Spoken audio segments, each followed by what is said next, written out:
Content d'être avec vous, chers amis. Bienvenue à vous si vous êtes là pour la toute première fois en visite dans cette église. On fait maintenant comme on fait chaque dimanche, on ouvre le passage suivant et on veut se mettre à l'écoute de ce que Dieu nous dit encore aujourd'hui au travers de sa parole.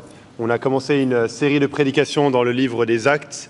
On est à Acte 17 maintenant et donc on va voir le passage qu'on a lu, on va l'étudier ensemble.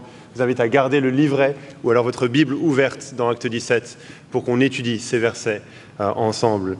Et en particulier, ce passage va nous aider à voir à quoi ça ressemble de proclamer Dieu quand tous le rejettent. À quoi ça ressemble de proclamer le seul vrai Dieu qui existe là où tout le monde le rejette. Je pense que ce n'est pas une surprise pour vous, peu importe d'où vous venez, même si vous êtes ici en passage ou si vous habitez ici à Bruxelles, de dire que l'on vit dans un monde qui rejette Dieu.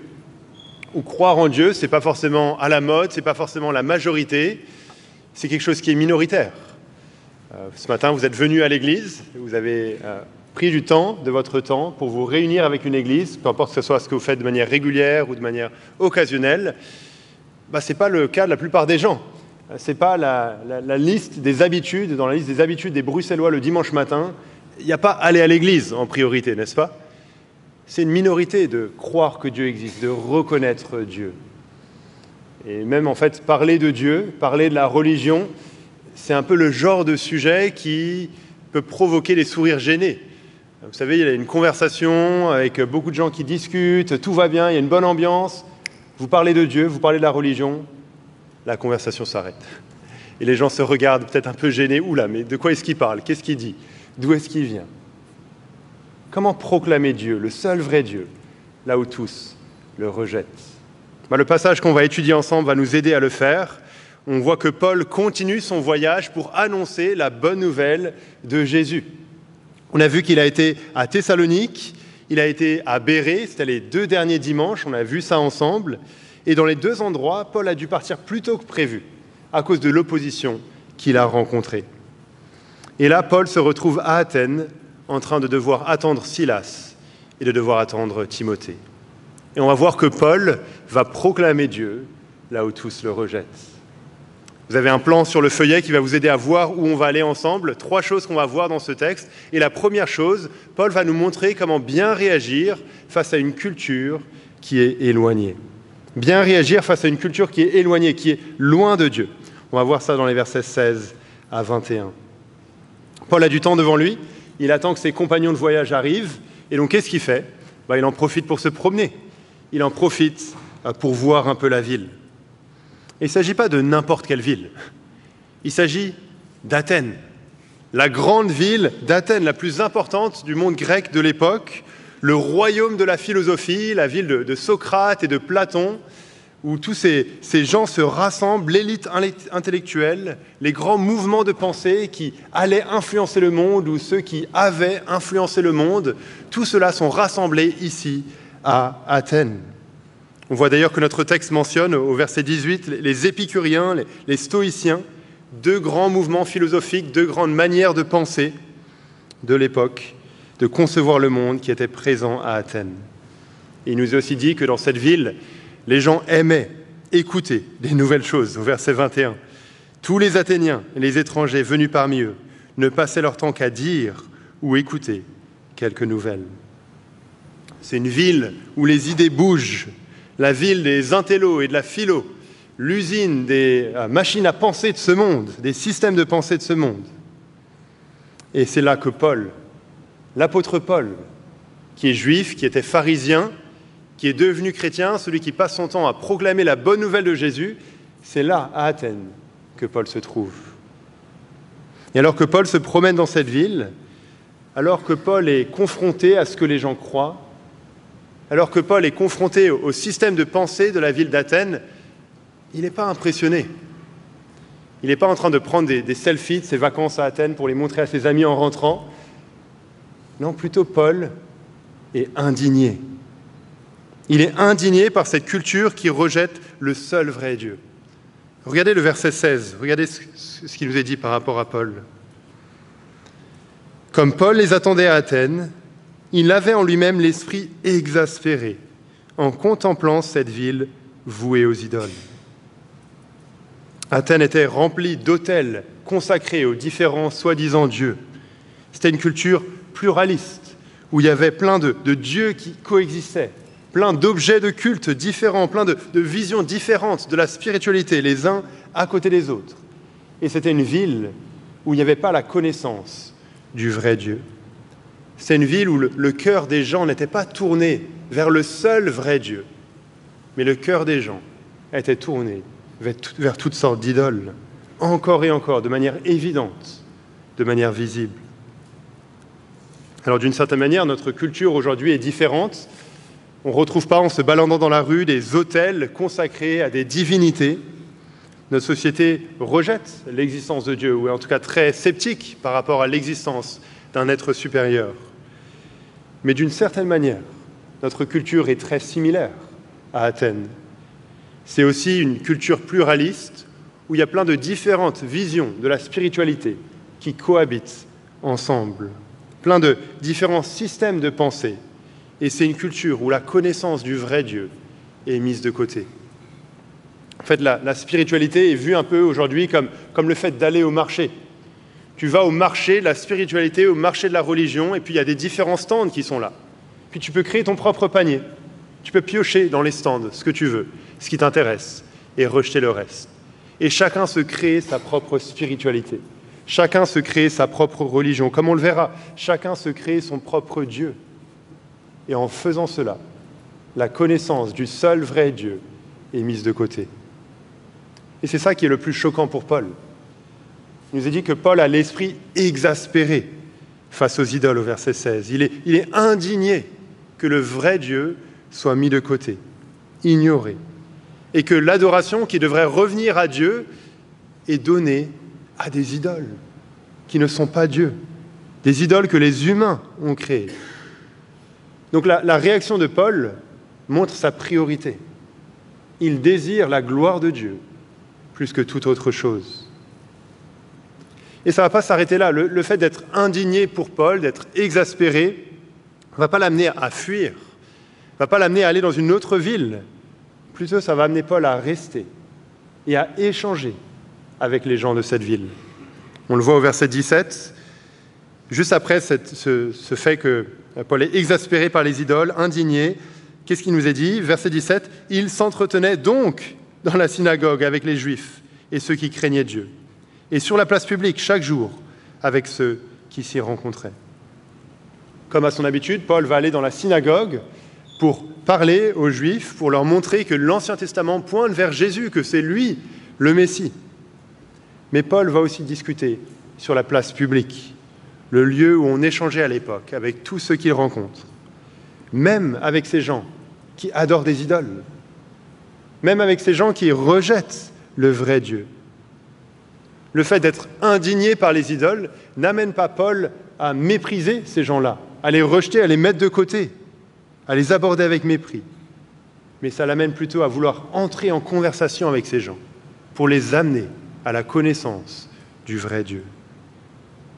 Et sur cette place publique, même si le contexte est différent que d'habitude, Paul va partager le même message. Il nous est dit au verset 18, à la fin du verset. Il annonce la bonne nouvelle de Jésus et de la résurrection. Il va le partager avec une forme différente, comme on va le voir, mais c'est le même message. Et c'est utile d'observer, de s'arrêter sur cette bonne réaction de Paul face à une culture qui rejette Dieu. Face à une culture qui non seulement ignore qui est le vrai Dieu, le Dieu de la Bible, mais aussi qui rejette la foi chrétienne, qui rejette la connaissance du vrai Dieu. Parce qu'il y a des mauvaises réactions qu'on pourrait avoir. Une mauvaise réaction, ce serait de se laisser aller dans cette culture, de se mixer avec la culture où on n'arrive plus à distinguer qu'est-ce qui nous différencie de la culture, de se laisser aller avec le courant de la culture, prendre la couleur du monde qui nous entoure, adopter un mode de pensée pluraliste où chacun peut avoir sa vérité, où c'est intolérant de dire à quelqu'un qu'il a tort et que cela nous amène à ne plus oser déclarer les vérités que la Bible enseigne, même quand ça va à contre-courant de la culture. Ça, ce serait une mauvaise réaction. Une autre mauvaise réaction, ce serait de fuir la culture. On est indigné, mais sans que ça nous pousse à interagir avec la culture qui nous entoure. On est plutôt indigné Et on n'est pas prêt à payer le coût de vivre au sein de cette culture, où ce serait un peu inconfortable d'être différent, de penser différemment, de vivre différemment. Alors on fuit. On fuit peut-être pas physiquement, mais on élève des murs autour de nous pour vivre dans notre propre bulle chrétienne, notre propre ghetto chrétien, juste entre nous, sans les autres. Ou encore, on peut interagir avec la culture qui rejette Dieu, mais pas le faire de la bonne manière, avec le bon ton, avec la bonne démarche, le faire avec un ton rempli de haine, rempli de supériorité, de mépris, qui ne cherche pas à comprendre ce que les gens pensent, qui ne cherche pas à les amener à la connaissance de la vérité, mais qui cherche uniquement à les condamner, à les rejeter, qui provoque plus de distance entre eux et nous. Non, Paul nous montre ici la bonne réaction face à une culture qui est éloignée, qui est loin de Dieu, qui rejette Dieu. Oui, on veut s'indigner parce que la gloire de Dieu est en jeu. Quand on regarde le monde autour de nous, quand on voit à quel point le nom de Dieu est méprisé, l'honneur de Dieu est méprisé, quand on voit à quel point le nom de Dieu est pris à la légère, quand on voit que les gens ignorent le seul vrai Dieu qui les a créés, on devrait ressentir quelque chose au-dedans de nous. Ça devrait produire quelque chose en nous, parce que Dieu mérite toute la gloire. Dieu mérite tout l'honneur. Comme on va le voir, il y a un Dieu qui existe. Il est le Créateur, et il est le seul vrai Dieu. Il n'y en a pas d'autre. Et donc c'est une aberration qu'il soit mis de côté à ce point-là. Et ce qu'on doit ressentir, c'est une indignation par amour pour Dieu, par égard pour sa gloire. Parce que parfois, on peut ressentir de l'indignation par rapport au monde qui nous entoure, mais c'est plutôt égoïste, c'est plutôt tourné vers nous-mêmes. On peut se lamenter, par exemple, de la manière dont la sexualité est vécue autour de nous, loin de ce que Dieu met en avant dans la Bible, mais est-ce qu'on s'en lamente parce qu'on est tellement passionné par la gloire de Dieu, parce qu'on est attristé que son nom ne soit pas honoré? Ou est-ce qu'on s'en lamente parce que c'est inconfortable pour nous de vivre dans un tel monde? Parce qu'on a du mal à interagir avec ceux qui pensent différemment de nous? Parce qu'on pense qu'on est supérieur à eux? Alors qu'en réalité, la seule différence entre eux et nous, c'est la grâce. C'est la grâce de Dieu. Et tout comme Paul, on veut que cette indignation nous pousse à interagir avec le monde qui nous entoure. Donc elle nous pousse à le faire de la bonne manière, pas à nous isoler, mais à vivre dans ce monde en étant différents, en conversation avec ceux qui nous entourent, pour les amener à la vérité. Il y a beaucoup plus qu'on pourrait dire là-dessus, on mentionnera quelques éléments brefs en conclusion, mais voilà quelques éléments de bonne réaction de Paul. Et on voit que alors que Paul est en train d'avoir ces interactions avec ceux qui l'entourent, avec ceux qui rejettent Dieu, il y a différentes réactions. On le voit au verset 18. Pour certains, Paul est un discoureur, il est dit, c'est comme ça qu'il l'appelle. Quelqu'un qui ne fait que répéter des choses qu'il ne comprend pas lui-même. Son message n'a aucun sens, c'est incohérent. Pour d'autres, Paul annonce des divinités étrangères. Ils ne savent pas qui est ce Jésus que Paul leur annonce. Et l'idée d'une résurrection leur paraît si bizarre que c'est comme une toute nouvelle religion. Mais ça interpelle quand même certains. Et on voit que Paul est amené à s'expliquer devant l'aéropage, au verset 19. Alors ils le prirent, le menèrent à l'aéropage et dirent « Pourrions-nous savoir quel est ce nouvel enseignement dont tu parles ?» C'est un peu l'apôtre Paul sur le grill, n'est-ce pas? Voilà, explique-toi, de quoi est-ce que tu parles? L'aéropage, c'est probablement l'institution en charge des affaires de la ville, un groupe de personnes parmi les plus haut placés. Il y avait probablement d'autres qui assistaient aussi à cette rencontre, à ce discours que Paul a donné. Et ils voulaient savoir, mais Paul, c'est quoi ce nouvel enseignement que tu nous apportes? Et donc Paul donne un discours qui nous est rapporté à partir des versets 22 et suivants. Et donc ça nous amène à notre deuxième point, reconnaître que Dieu n'est pas comme on pense. C'est ça que Paul veut mettre en avant. On doit reconnaître que Dieu n'est pas comme on pense, dans les versets 22 à 29. Paul commence son discours en partant de ce que ses auditeurs connaissent pour annoncer ce qu'ils ne connaissent pas. Regardez le verset 22 et 23. Paul, debout au milieu de l'aéropage, dit « Athéniens, je vois que vous êtes à tous égards extrêmement religieux, car en passant, j'ai observé tout ce qui est l'objet de votre culte, et j'ai même trouvé un autel avec cette inscription « À un Dieu inconnu ». Ce que vous vénérez sans le connaître, c'est ce que je vous annonce. » En se baladant dans la ville d'Athènes, Paul avait remarqué qu'ils avaient un autel qui était consacré à un Dieu inconnu. Les Athéniens croyaient qu'il y avait plein de dieux qui existaient et qui devaient rendre des cultes à tous ces dieux. Et donc, pour ne pas risquer d'en oublier un, ils avaient consacré un autel à un Dieu inconnu, juste pour être sûr d'avoir oublié personne. Paul se sert de cela pour leur annoncer le Dieu qu'ils ont mis de côté, le Dieu qu'ils ont oublié.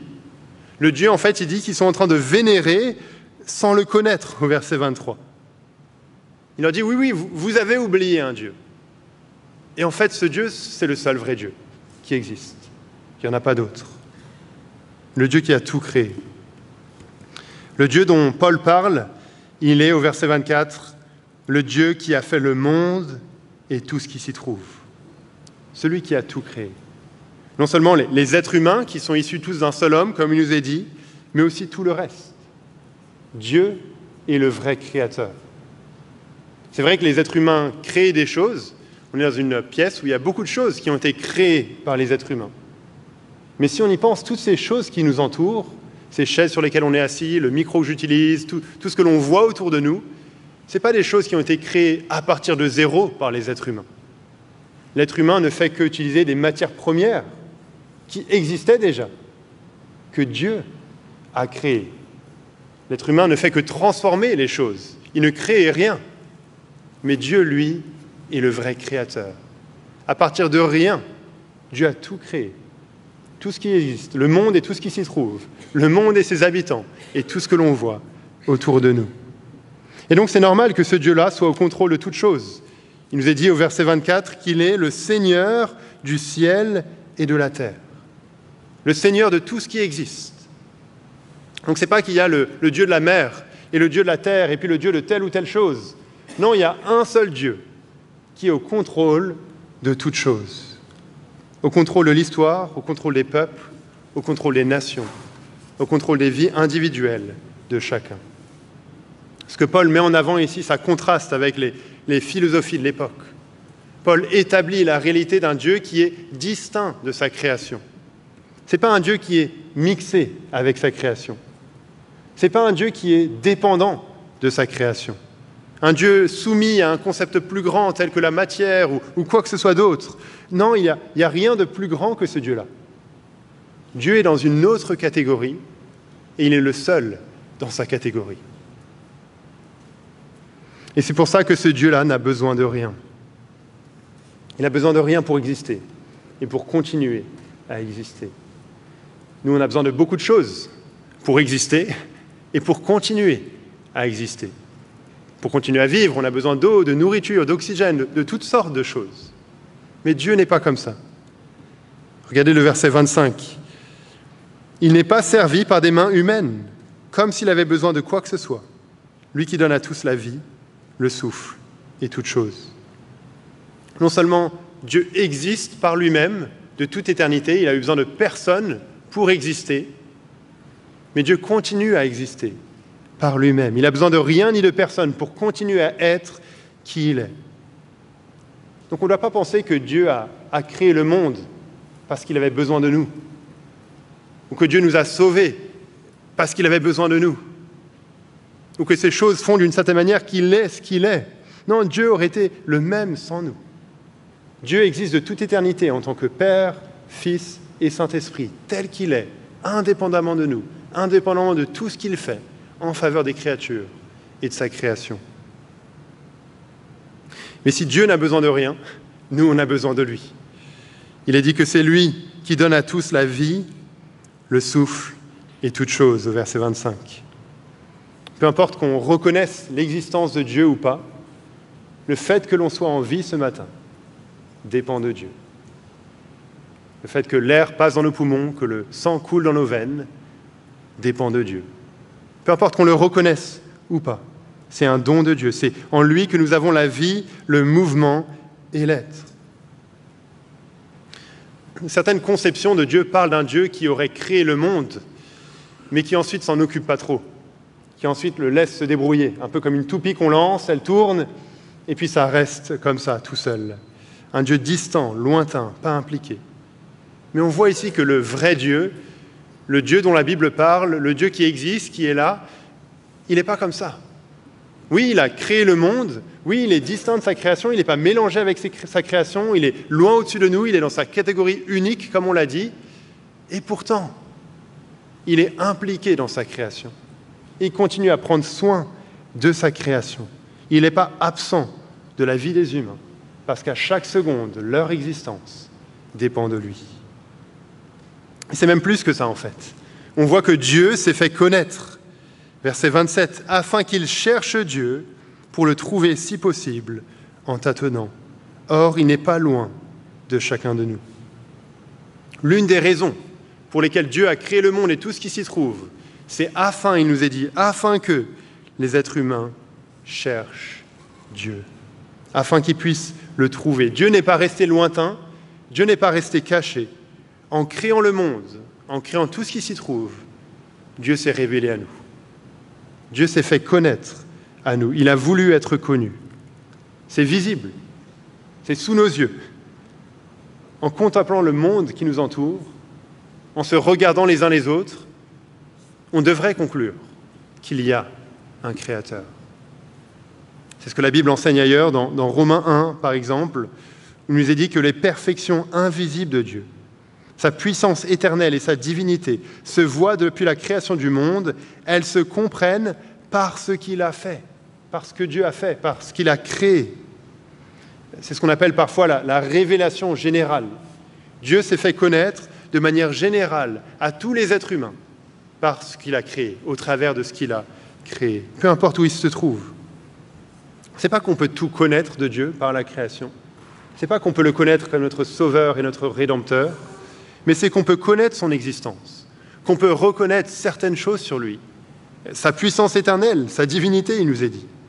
Il y a moyen de voir les choses qui nous entourent et de remonter jusqu'à la source, de tâtonner jusqu'à Dieu, on pourrait dire, pour reconnaître qu'il existe. Et l'un des endroits où on voit l'existence de Dieu, l'un des endroits où on peut apprendre des choses sur Dieu, c'est l'être humain. C'est ce qu'il est dit au verset 28. « Car en lui nous avons la vie, le mouvement et l'être. » C'est ce qu'ont dit aussi quelques-uns de vos poètes. Nous sommes aussi de sa race. Paul ici cite un poète grec, une citation qui était connue à l'époque. Et c'est frappant de voir qu'ici, Paul parle de quelque chose que ses auditeurs connaissent, quelque chose avec lequel ils étaient d'accord, pour annoncer quelque chose d'autre, quelque chose qui est différent de ce qu'ils croient, pour l'appliquer, le transformer et l'appliquer au seul vrai Dieu. Le fait qu'on était de la race ou de la lignée de Dieu, c'était dit à l'époque à propos de Zeus, l'un des dieux grecs. Mais Paul prend cette idée et montre que cela, en fait, c'est vrai, mais en ce qui concerne le seul vrai Dieu.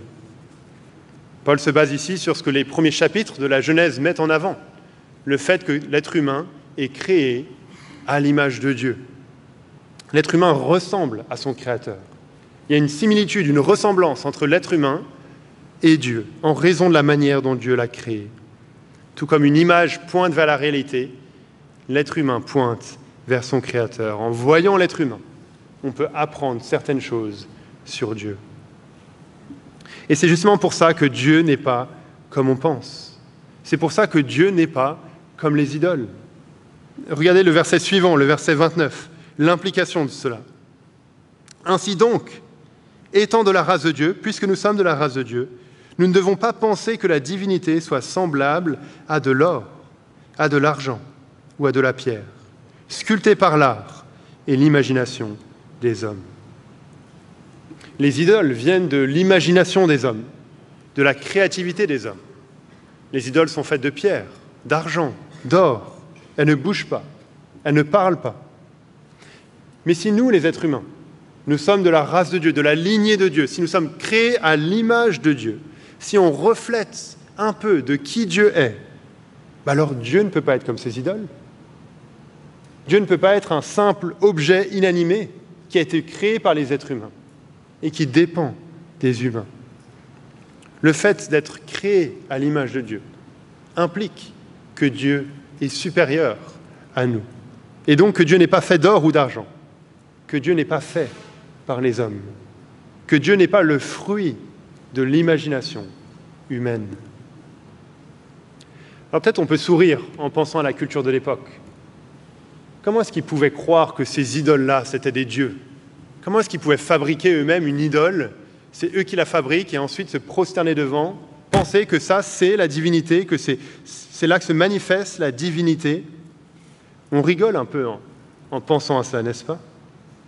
Mais ce n'est pas très différent aujourd'hui. C'est facile de se créer un Dieu à son image, de prendre ce que l'on aime de Dieu et de rejeter le reste. De penser justement que la religion, Dieu, c'est un peu comme le marché des spiritualités dont on a parlé. On doit choisir à chaque stand ce que l'on veut et créer son propre panier, créer sa propre conception de Dieu. C'est trop souvent notre imagination qui définit ce que l'on veut croire par rapport à Dieu.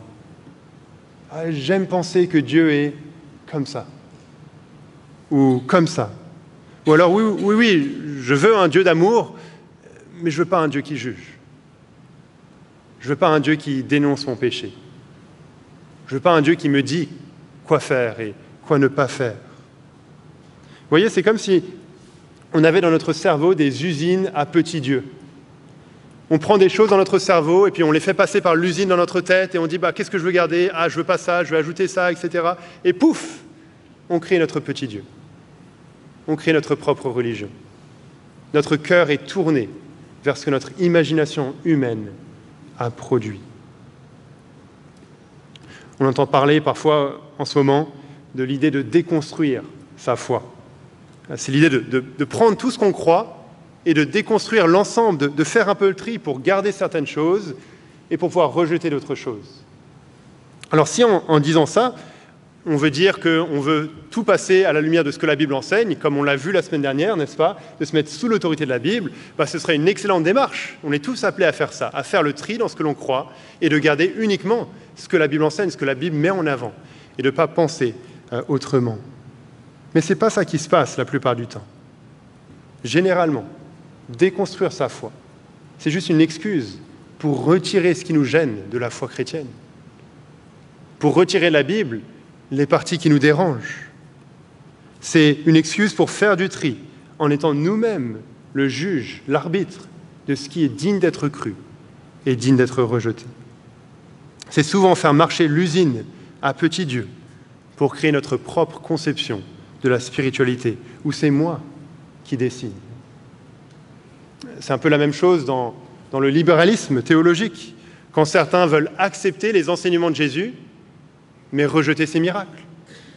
Ou accepter une certaine morale chrétienne dans certains domaines, mais pas dans d'autres domaines. Accepter certains enseignements de la Bible, mais rejeter ce que l'apôtre Paul a dit sur certains sujets controversés. Accepter l'idée d'un Dieu unique, mais rejeter l'Ancien Testament qui révèle ce Dieu.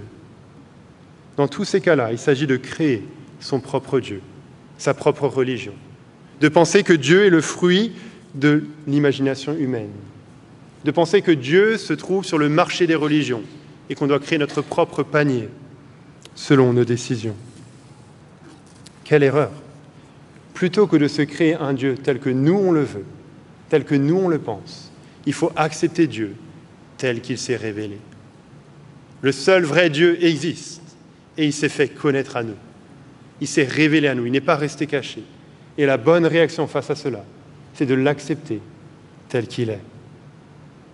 Malheureusement, ce n'est pas la réaction qu'on a eue, aucun de nous.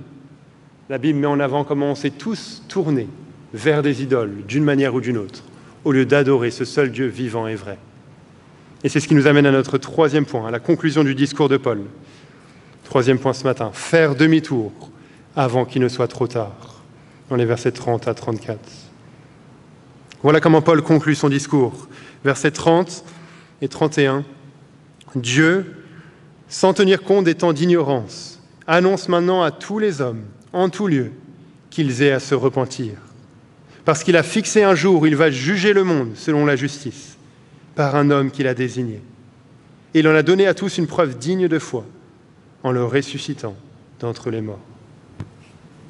Les temps d'ignorance, ça fait référence à une période où Dieu a fait preuve de patience avant la venue de Jésus.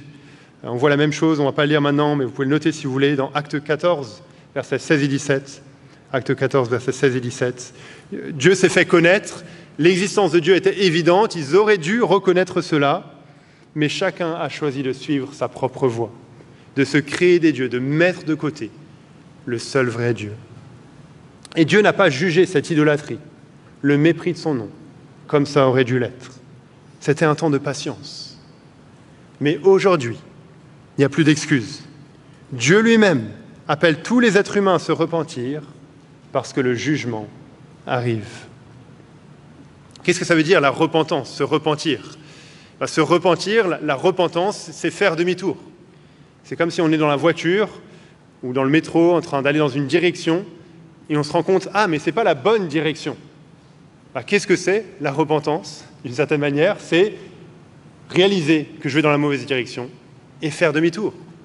Ce n'est pas simplement dire « Ah, ben, je vais dans la mauvaise direction » et continuer à conduire avec le sourire.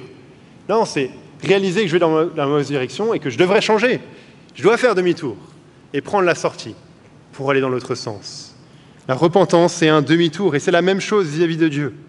Il s'agit de prendre conscience qu'on n'a pas donné à Dieu l'adoration qu'il mérite, qu'on est coupable face à lui et faire demi-tour. Vouloir réorienter nos cœurs vers le bon endroit. Et si Dieu appelle tous les êtres humains à se repentir, vous et moi y compris, c'est parce qu'on a tous rejeté Dieu. Dieu n'est pas comme nous, il n'est pas au même niveau que nous, on a vu cela, il est le Créateur qui a besoin de rien. Nous, on a besoin de lui, notre existence dépend de lui. Et quelle a été notre réaction ? De rejeter ce Dieu-là, ou de l'ignorer, de le mettre de côté, de le faire passer par l'usine à petit Dieu qui se trouve dans notre cerveau. On est coupable face à Dieu. C'est pour ça que la Bible parle de péché, parce qu'on a tous transgressé ce que Dieu demandait de nous. On a tous voulu décider à la place de Dieu ce qui est bien et ce qui est mauvais. Et c'est pour cela qu'on doit se repentir. Et c'est encore plus important parce que le jugement arrive. C'est comme ça que Paul termine, verset 31, avant d'être interrompu. Le jugement arrive. Quand on pense au jugement, on peut peut-être penser à quelque chose d'abstrait, de lointain. Le jugement dernier, c'est abstrait, c'est lointain. Mais ici, il nous est dit que c'est quelque chose de concret. C'est un jour précis. Regardez le verset 31. Parce que Dieu a fixé un jour où il va juger le monde. Dieu a fixé un jour où il va juger le monde. Il s'agit d'un jour précis, particulier. Tout comme aujourd'hui, on peut pointer ce jour du doigt en disant qu'on est le 13 avril 2025, le jour du jugement. On peut d'une certaine manière le pointer du doigt en disant que c'est un jour précis. Alors on ne connaît pas ce jour, je ne vais pas vous donner des dates, ne vous inquiétez pas. Dieu n'a pas choisi de révéler quand ça sera. Personne ne peut savoir. On ne sait pas dans combien de temps ça va arriver. Mais on sait que ce jour va arriver. On sait que sur chacun de nos agendas, chacun de nos calendriers, une chose qu'on a en commun, un jour qu'on a en commun, un rendez-vous auquel on sera tous convoqués, c'est le jour du jugement. Personne ne pourra y échapper. Ce jour se trouve là, dans nos agendas, même sans qu'on le sache. On a peut-être plein de jours différents dans nos agendas, des jours importants pour nous. L'anniversaire d'une personne qui est proche, un rendez-vous important au travail, le jour des vacances, etc., etc. Mais il y a un jour qui est plus important que tous les autres. C'est ce jour du jugement. Parce que ce jour-là, le livre de nos vies sera dévoilé devant Dieu. Toutes nos actions, nos paroles, nos pensées, toute notre attitude envers Dieu sera manifestée. Et Dieu va juger, il est dit, selon la justice. Verset 31. Il a fixé un jour où il va juger le monde selon la justice. Est-ce que c'est une bonne nouvelle, ça ? Oui, d'une certaine manière. On n'est pas dans un monde où la justice règne. C'est plutôt l'injustice qui règne. C'est tellement régulier d'entendre parler de situations injustes, de plus forts qui profitent de plus faibles. C'est tellement régulier d'entendre parler de procès où c'est des innocents qui sont condamnés, des criminels qui sont libérés. L'injustice règne et on veut que la justice soit rendue une fois pour toutes. Donc c'est une bonne nouvelle, mais c'est aussi une nouvelle terrifiante. parce que ce jugement, selon la justice, nous concerne chacun de nous. Dieu ne fait pas d'exception. Il n'a pas une justice à deux vitesses. On est tous coupables et on n'aura aucun moyen d'argumenter, d'expliquer, d'atténuer notre rejet vis-à-vis de lui. Si on y pense, c'est une grâce que Dieu annonce cela à l'avance. Dieu s'est fait connaître à nous, on l'a rejeté, il aurait pu s'en arrêter là.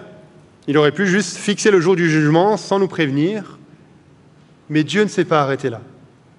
Non seulement Dieu nous prévient à l'avance qu'il y a un jugement et qu'il faut se repentir maintenant, mais Dieu a aussi pourvu à un moyen d'échapper à ce jugement et de recevoir le pardon. Alors c'est vrai que dans ce discours, là, le discours est terminé, Paul ne parle pas beaucoup de la solution, du moyen d'échapper au jugement. Déjà, on doit garder en tête que Paul est interrompu dans son discours. Et donc il avait probablement prévu de dire plus. On sait que Paul avait pour but de parler de la bonne nouvelle de Jésus. Donc il allait probablement dire plus, il a probablement dit plus en privé. Mais aussi on doit réaliser que tout le discours de Paul amène à Jésus, amène à la solution. Quelle est la bonne réaction face à tout ce que Paul a dit, face à tout ce qu'on a entendu, face à ce Dieu qui s'est révélé, qu'on a rejeté, face à ce jugement qui arrive? C'est de dire, mais quelle est la solution? Comment faire alors? Et c'est là que la bonne nouvelle prend tout son sens. La bonne nouvelle que Dieu a mis en avant. De Jésus qui est mort sur une croix, dont la mort n'était pas une défaite, où Jésus est mort pour prendre la condamnation dont on a parlé, le jugement que l'on mérite. Oui, Dieu est en colère contre le mal, une juste colère, il juge le mal, mais dans sa grâce, dans sa bonté, Dieu a envoyé son Fils pour offrir un moyen de salut aux êtres humains qui l'ont rejeté, un moyen de pardon, alors que son Fils, Jésus, paye à notre place. Jésus est mort, Jésus a été mis dans un tombeau, mais il n'est pas resté mort. C'est ce qu'on va célébrer la semaine prochaine, la bonne nouvelle de la résurrection. Jésus est revenu à la vie. Il a vaincu la mort. Il a vaincu le péché. Et la résurrection de Jésus nous prouve que tout ce que Jésus a dit, tout ce que Jésus a fait, est à prendre au sérieux. Il est littéralement revenu d'entre les morts. C'est la preuve que sa mort sur la croix était pleinement efficace. C'est la preuve que Jésus n'est pas juste un être humain. Il est le Fils de Dieu, Dieu lui-même, le juge de tout l'univers. Et donc tout se joue dans notre réaction face à Jésus. Soit on peut se moquer, comme c'était le cas de certains au verset 32, en entendant parler de la résurrection. Ils pensaient que c'était vraiment comme un conte de fées, c'était tellement lointain de tout ce qu'ils connaissaient à l'époque, et donc ils se moquent et ils rejettent cela. On peut avoir la même réaction aujourd'hui. Écouter jusqu'à un certain point. Et quand ça nous gêne, on se moque. On évite de faire face à la vérité. Mais faire cela, c'est affronter le jour du jugement par nous-mêmes. C'est compter sur notre propre justice, se présenter devant Dieu avec notre propre péché, notre propre rébellion. C'est courir tout droit vers la perdition. Ou alors on peut réagir de la bonne manière, comme certains l'ont fait, au verset 34. Certains ont été interpellés par ce que Paul a dit. Et Paul leur a probablement expliqué plus en détail l'évangile, la bonne nouvelle, le moyen d'être sauvé en Jésus. Ce que ça veut dire de suivre Jésus. Ils ont fait demi-tour. Ils se sont repentis. Et ils se sont confiés en Jésus. C'est ça la bonne réaction. C'est ça prendre Dieu au sérieux. C'est là que se trouve le pardon et le départ à zéro. Alors on a des baptêmes tout à l'heure et on se réjouit de cela, on se réjouit d'entendre les témoignages. Et alors que vous allez entendre cela, vous verrez que les baptisés du jour sont des bons exemples de cela, de personnes qui ont eu la bonne réaction face à ce Dieu qui s'était révélé à eux, qu'ils avaient rejeté. Mais ils ont fait demi-tour. Ils se sont confiés en Jésus et ils ont l'assurance de faire face au jugement sans crainte. Et donc alors qu'on termine, si vous êtes ici, que vous n'êtes pas encore croyant, que vous êtes un peu toujours à l'extérieur de ces choses-là, si vous n'êtes pas encore sûr par rapport à ces choses que vous entendez, c'est le moment de prendre ce message au sérieux. C'est frappant de voir que dans le discours, Paul dit que c'est Dieu qui appelle à la repentance. C'est Dieu lui-même qui vous appelle à vous repentir. Celui qui vous a créé, celui qui vous donne encore un jour de plus le souffle de vie, celui qui est l'origine de votre existence, celui que vous avez rejeté, c'est lui qui vous appelle à faire demi-tour avant qu'il soit trop tard. On serait heureux d'en parler plus avec vous. Tournez-vous autour de quelqu'un qui fait partie de cette Église depuis un certain temps. Venez nous voir, on serait heureux d'en discuter. Et pour nous qui sommes chrétiens, alors qu'on termine, on doit se demander si on est prêt, comme Paul, à proclamer Dieu quand tous le rejettent et à suivre les bonnes attitudes, la bonne réaction que Paul a eue. Comme on l'a dit, Paul est indigné, mais il ne fuit pas, il s'engage dans la discussion de la bonne manière. Il cherche à comprendre ceux qui l'entourent. En fait, quand on voit son discours, on voit qu'il a pris du temps à écouter les gens, à comprendre ce qu'ils croyaient, ce qu'ils pensaient, là où c'était similaire et différent par rapport à la vision du monde chrétienne. On voit que Paul cherche aussi à s'adapter. Il utilise des mots qu'ils peuvent comprendre. Il parle de manière différente. C'est frappant de voir par rapport à d'autres discours dans les Actes, où il est face à un public juif. On voit que son discours ici est assez différent. Il s'adapte. Et pourtant, Paul nous montre ultimement qu'on ne doit rien cacher. Oui, Paul prend en compte la culture qui l'entoure. Oui, Paul s'adapte, mais il ne cache pas la vérité. Il ne va pas mettre de côté les vérités qui vont un peu moins bien passer dans cette culture. Non, parce que c'est les vérités de l'Évangile. C'est les vérités du seul vrai Dieu qui s'est révélé. Et c'est les vérités qui doivent être proclamées par-dessus tout. Et c'est ça qu'on doit garder en tête alors qu'on termine. Qu'il y a un seul Dieu qui existe. C'est le seul vrai Dieu. Et ce que nous, on a besoin, ce que les autres autour de nous ont besoin, c'est que nos cœurs soient tournés vers lui. C'est lui qui mérite la gloire. C'est lui qui mérite l'adoration. C'est lui, comme on va le chanter, qui est le Dieu sublime. Donc on doit être affligé d'une certaine manière en voyant le monde qui nous entoure, qui ne donne pas à Dieu l'honneur qu'il mérite. Et ça doit nous pousser, par amour pour son nom, par égard pour sa gloire, de vouloir aider ceux qui nous entourent à avoir les cœurs tournés vers ce Dieu-là, à faire demi-tour et à se confier en lui. Prions ensemble et ensuite je laisserai la place pour la fin et le chant et la fin. Prions. Oui, notre Dieu, nous te remercions parce que tu t'es fait connaître à nous. Tu n'es pas resté caché. Merci notre Dieu parce que non seulement tu t'es fait connaître à nous au travers du monde qui nous entoure, de la création, mais de manière encore plus particulière, tu t'es fait connaître à nous en la personne de Jésus, notre Sauveur, notre Rédempteur. Merci parce que tu es un Dieu bon. Merci parce que tu es un Dieu plein de grâce.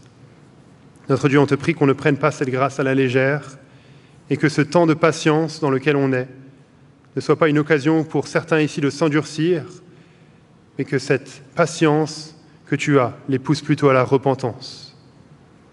On prie cela, notre Dieu, pour que ces personnes-là puissent avoir le cœur tourné vers toi et que tu reçoives l'adoration que tu mérites. On prie cela dans le nom de Jésus. Amen.